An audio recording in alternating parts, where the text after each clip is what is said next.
Gopalganj bulletin. Bihar में 16 जुलाई से 31 जुलाई तक संपूर्ण लॉकडाउन लगा दिया गया है। सरकार ने कोरोना संक्रमण के बढ़ते मामले को देखकर यह फैसला लिया है। लगातार बिहार के कई जिलों में कोरोना के मामले बढ़ते जा रहे हैं। वहीं अपने गोपालगंज में भी लगातार रोज 20 के ऊपर ही कोरोना संक्रमित मरीज पाए जा रहे हैं। जिसके बाद राज्य सरकार ने ये कड़ा फैसला लेते हुए पूरे बिहार में 31 जुलाई तक लॉकडाउन लगा दिया है। उधर जिले में कोरोना का कहर थमने का नाम नहीं ले रहा है। पिछले एक सप्ताह से जिले में हर दिन बड़ी संख्या में लोग पॉजिटिव मिलने लगे हैं। मंगलवार को बरौली प्रखंड मुख्यालय के 11 लोग सहित 25 लोग कोरोना से संक्रमित मिले। संक्रमित मिले लोगों में कटिया प्रखंड के 3, पंचदेवरी के 1 और जिला मुख्यालय व सदर प्रखंड के कुल 10 लोग शामिल हैं। नए संक्रमित लोगों के मिलने के बाद जिले में कोरोना संक्रमितों की संख्या बढ़कर 545 हो गई है। संक्रमित मिले सभी लोगों को चिकित्सकों की टीम ने होम क्वारंटीन से आइसोलेशन वार्ड में शिफ्ट कर दिया है। साथ ही संक्रमित मिले लोगों के परिवार के सदस्यों का भी सैंपल प्राप्त करने को कहा गया है ताकि इनके परिवार के संक्रमित लोगों की पहचान का कार्य किया जा सके। इस बीच पिछले 24 घंटे में कोरोना को मात देकर 7 और लोग ठीक होकर घर लौट चुके हैं। ऐसे में लोगों को अपने घर के अंदर भी एक सप्ताह तक परिवार के अन्य सदस्यों से नहीं मिलने को कहा गया है। जानकारी के अनुसार 9 जुलाई को जिला मुख्यालय के अलावा बरौली प्रखंड में शिविर लगाकर कुल 125 लोगों का सैंपल लिया गया था। 125 लोगों की जांच रिपोर्ट मिली, जिसमें 103 लोगों की रिपोर्ट नेगेटिव रही है, जबकि 11 लोग कोरोना से संक्रमित पाए गए। इसी प्रकार कटिया प्रखंड के 2 चिकित्सक सहित 4 लोग कोरोना से संक्रमित मिले हैं। इनके सैंपल की जांच उत्तर प्रदेश कराई गई थी। संक्रमित लोगों में 1 पंचदेवरी और 10 जिला मुख्यालय और सदर प्रखंड के निवासी बताए जा रहे हैं।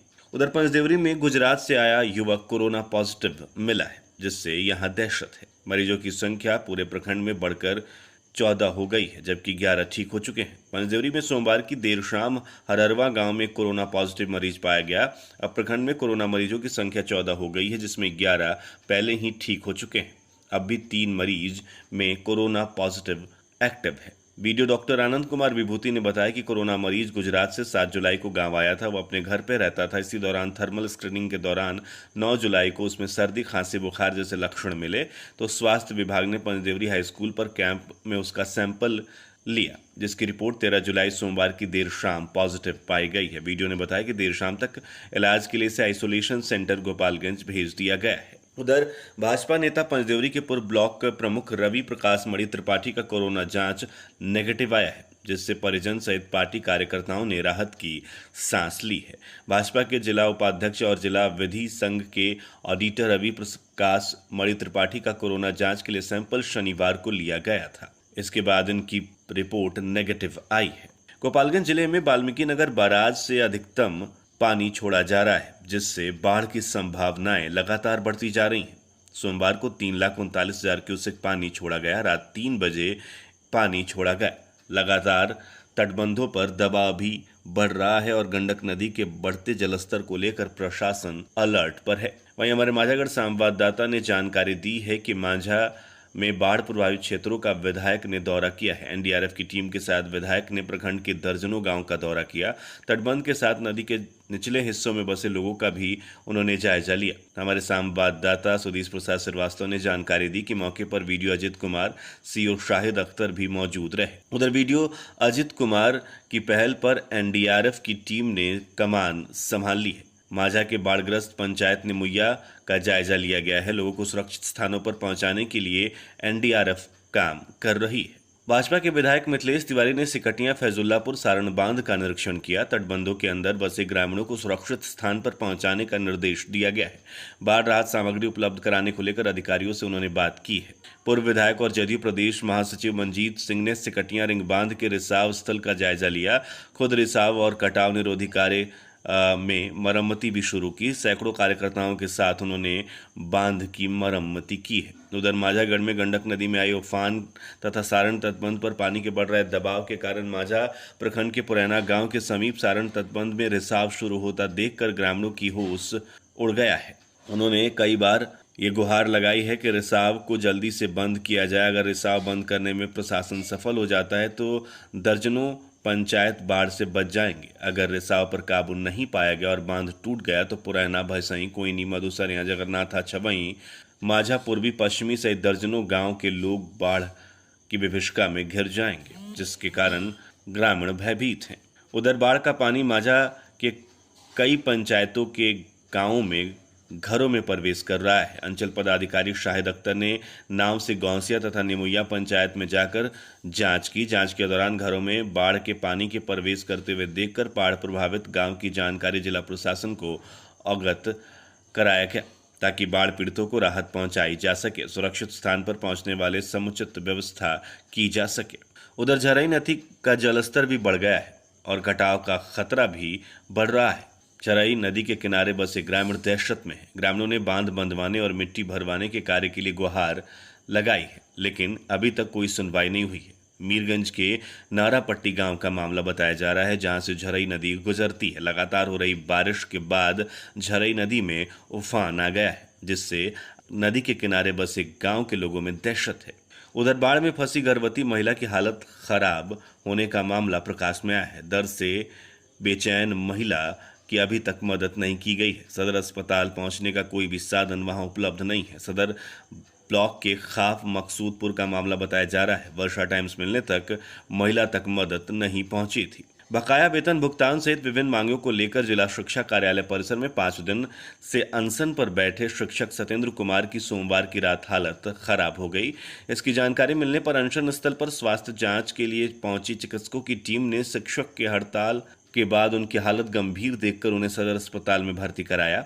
1 साल से बकाया वेतन भुगतान, एरियर भुगतान सहित विभिन्न मांगों को लेकर नियोजित शिक्षक सत्येंद्र कुमार जिला शिक्षा कार्यालय परिसर में अनशन पर बैठे थे। लगातार 5 दिन तक अनशन पर बैठने से उनकी हालत सोमवार की रात काफी बिगड़ गई, जिससे देखकर उनके समर्थन में अनशन स्थल पर मौजूद शिक्षकों ने उसकी सूचना स्वास्थ्य विभाग को दी। सूचना मिलने पर मौके पर पहुंची चिकित्सक टीम ने अनशन पर बैठे शिक्षक सत्येंद्र कुमार के स्वास्थ्य की जांच की तो उनकी हालत काफी खराब पाई गई, जिससे को देखते हुए चिकित्सकों की टीम ने शिक्षक को समझाकर सदर अस्पताल में भर्ती कराया है। कृषि विज्ञान केंद्र सिपाही में गरीब कल्याण रोजगार योजना के दूसरे चरण में कृषि यंत्रों के रखरखाव विषय का निःशुल्क प्रशिक्षण चल रहा है। केंद्र के वरीय वैज्ञानिक सह प्रधान डॉक्टर रामकृष्ण राय ने कहा कि खेती की अच्छी उपज के लिए समयानुसार इस कार्य का होना अति आवश्यक है। खेत की तैयारी, बुआई, रुपाई, कटाई इत्यादि में कृषि यंत्रों के सहारे किसान ज़्यादा से ज़्यादा फायदा ले सकते हैं। इसलिए किसान भाइयों को कृषि यंत्रों के बारे में जानना आवश्यक है। केंद्र के वैज्ञानिक कोर्स प्रशिक्षक इंजीनियर नवीन कुमार ने प्रशिक्षुओं को ट्रैक्टर और उससे चलने वाले कृषि यंत्रों यथा rotavator, disc harrow, happy seeder, drum seeder, laser land leveller आदि पर विस्तृत जानकारी दी। माझा प्रखंड के भड़कुइया उच्च पथ 28 से माझा बाजार होते हुए बरौली जाने वाली सड़क गड्ढे में तब्दील हो गई है। लगातार बारिश होने के बाद ये सड़क कीचड़ से पट गई है, जिस पर आना जाना काफी मुश्किल है। इससे परेशान ग्रामीणों ने हंगामा किया। ग्रामीणों का कहना है कि करोड़ों रुपए की लागत से इसका निर्माण वर्ष 2018 में कराया गया था, लेकिन घटिया सामग्री से निर्माण के कारण 2 वर्ष बाद ही ये टूटकर बिखर गई। इसके बाद इसकी 2 बार मरम्मत भी हो चुकी है, लेकिन इसके बावजूद भी ये सड़क गड्ढे में तब्दील हो गई है। यहाँ बारिश के बाद लोगों की आफत, जान की आफत हो जाती है। लोग इस सड़क पर गिरकर घायल भी होते हैं। उधर हमारे थावे संवाददाता गौतम कुमार ने जानकारी दी कि थावे प्रखंड के दर्जनों गांव में बिजली आपूर्ति ठप रही। बताया जाता है कि मीरगंज से चलने वाले थावे फीडर जिले का सबसे बड़ा फीडर है। थावे प्रखंड, उचका गांव प्रखंड और सदर प्रखंड बिजली आपूर्ति इसी से की जाती है। थावे फीडर में ब्रेकडाउन से 5 घंटे तक पूरे क्षेत्र में सप्लाई बंद रही तथा दर्जनों गांव की बिजली आपूर्ति पूरी तरह से ठप हो गई। हर रोज 3 से 4 घंटे बिजली सप्लाई बाधित रहती है। लंबे फीडर होने से ब्रेकडाउन की समस्या हरदम बनी रहती है। बिजली विभाग द्वारा जिले के सभी फीडरों को छोटा किया गया है, लेकिन मीरगंज से चलने वाले थावे फीडर को अभी तक छोटा नहीं किया गया है, जिससे हमेशा बिजली आपूर्ति बाधित रहती है। इस फीडर में इटवा, खानपुर, अजमत, वृंदावन, पिपराही, झिरवा, अरना, बरारी, जगदीश, पाकोपाली, इंदरवा, शकुलवा गांव सहित लगभग 1.5 दर्जन गांवों तक बिजली की सप्लाई की जाती है। उधर थावे प्रखंड के कई पंचायतों में बाढ़ के पानी घुसने से धान की फसलों को काफी नुकसान पहुंचा है। थावे में जबरदस्त हो रही बारिश, गंडक से दाहा नदी के पानी से लगातार बढ़ते जलस्तर से कई पंचायतों के धान की फसल डूबने से वो बर्बादी के कगार पर है। जबरदस्त बारिश से गंडक के साथ ही दाहा नदी का जलस्तर ऊपर हो गया है। सासा मुसादाहा नदी से पानी अब थावे प्रखंड में पहुंच रहा है, जिससे बाढ़ की समस्या उत्पन्न हो गई है। प्रखंड के पंचायत एकडेरमा, जगमलमा, वृंदावन, बरारी, जगदीश, लछवार, फुलगुनी के चवर में सभी किसानों के खेत में लगे धान की फसलें डूब गई है, जिससे किसानों को भारी नुकसान हो सकता है। उधर कोरोना संकट के दौरान बिहार निर्वाचन पदाधिकार ने प्राथमिक कृषि साख समितियों के चुनाव की अधिसूचना जारी कर दी है। पंचदेवरी के मझवलिया पैक्स में चुनाव को लेकर पंचदेवरी में तैयारियां जोरों पर है। मतदान के लिए मध्य विद्यालय मझवलिया में 3 बूथ बनाए गए हैं। चुनाव में 1181 मतदाता भाग लेंगे, जिसमें महिला मतदाता 298 और पुरुष मतदाता 883 हैं, जो अपने मतों का प्रयोग करेंगे। सहायक निर्वाची पदाधिकारी सह जेएसएस विशाल सिंह ने मतदान पूर्व सभी तरह के एहतियात बरतने का निर्देश दिया है। कोरोना संक्रमण को देखते हुए सभी जरूरी कदम उठाने को कहा गया है। उन्होंने बताया कि चुनाव को लेकर मतदान केंद्रों को पूरी तरह से सैनिटाइज किया जाएगा। मतदान केंद्रों पर भीड़ होने की संभावना को देखते हुए सोशल डिस्टेंसिंग का पालन कराया जाएगा। सभी मतदान केंद्रों पर हैंड वॉश, हैंड सैनिटाइजर, साबुन रखे जाएंगे। मतदान में शामिल मतदाताओं को मास्क पहनकर आने होंगे। मतदान केंद्र परिसर में मतदाता प्रवेश के समय ही अपने हाथ को साबुन पानी से धोएंगे, उसके बाद ही मतदान कर सकेंगे। वीडियो डॉक्टर आनंद कुमार विभूति ने बताया कि पैक्स चुनाव के लिए अभ्यर्थी 18 और 20 जुलाई को सुबह 11 बजे से शाम 4 बजे तक नामांकन करा सकते हैं। 21 जुलाई को नामांकन पत्रों की जांच होगी। 24 जुलाई को अभ्यर्थी नाम वापस ले सकेंगे। इसके बाद 6 अगस्त को सुबह 6:30 बजे से शाम 6 बजे तक मतदान होगा। जिले में साइबर अपराधियों ने किसानों को ठगने का काम शुरू कर दिया है और इसके लिए उन्होंने नया तरीका अपनाया है। किसानों को फोन कर प्रधानमंत्री किसान सम्मान निधि योजना पास कराने के लिए रुपए मांगे जा रहे हैं। साइबर अपराधी अपने को किसान सलाहकार, कृषि समन्वयक, कर्मचारी और कृषि विभाग के डाटा ऑपरेटर बता रहे हैं। इन जालसाजों के चक्कर में कई किसान अब तक पड़ चुके हैं। भृंगीचक निवासी किसान रामबालक मिश्र ने बताया कि 1 सप्ताह पहले एक फोन आया था। उसने बताया कि हेलो, हम कृषि विभाग से डाटा ऑपरेटर बोल रहे हैं, अपना प्रधानमंत्री किसान सम्मान निधि योजना पेंडिंग में है, 1000 रुपये खर्च करिएगा तो पास कर देंगे। फोन सुनकर श्री मिश्र दंग रह गए। उन्हें पीएम किसान सम्मान निधि योजना का लाभ पहले से ही मिलता है। ऐसे ही भटवा गांव निवासी किसान धनंजय मिश्र को फोन कर जालसाजों ने अपने को कृषि विभाग का कर्मचारी बताकर रुपए की मांग की तो उन्होंने भला बुरा सुना दिया। बनकटिया गांव निवासी किसान ज्योतिभूषण तिवारी को जालसाज फोन करके अपने आप को किसान सलाहकार बताकर रुपए की मांग कर रहे थे।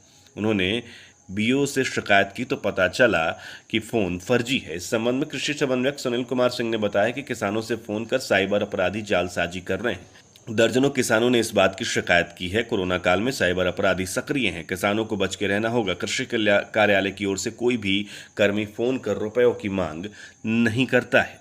कटिया थाने की पुलिस ने सोमवार को 2 बाइक से 405 बोतल देसी शराब के साथ 2 तस्करों को गिरफ्तार कर जेल भेज दिया है। उधर 24 बियर केन और 23 बोतल अंग्रेजी शराब के समेत एक बाइक को जब्त किया गया है। 2 तस्कर भी गिरफ्तार किए गए हैं। कुचायकोट पुलिस ने थाना क्षेत्र के माधव मठ के समीप ये कार्रवाई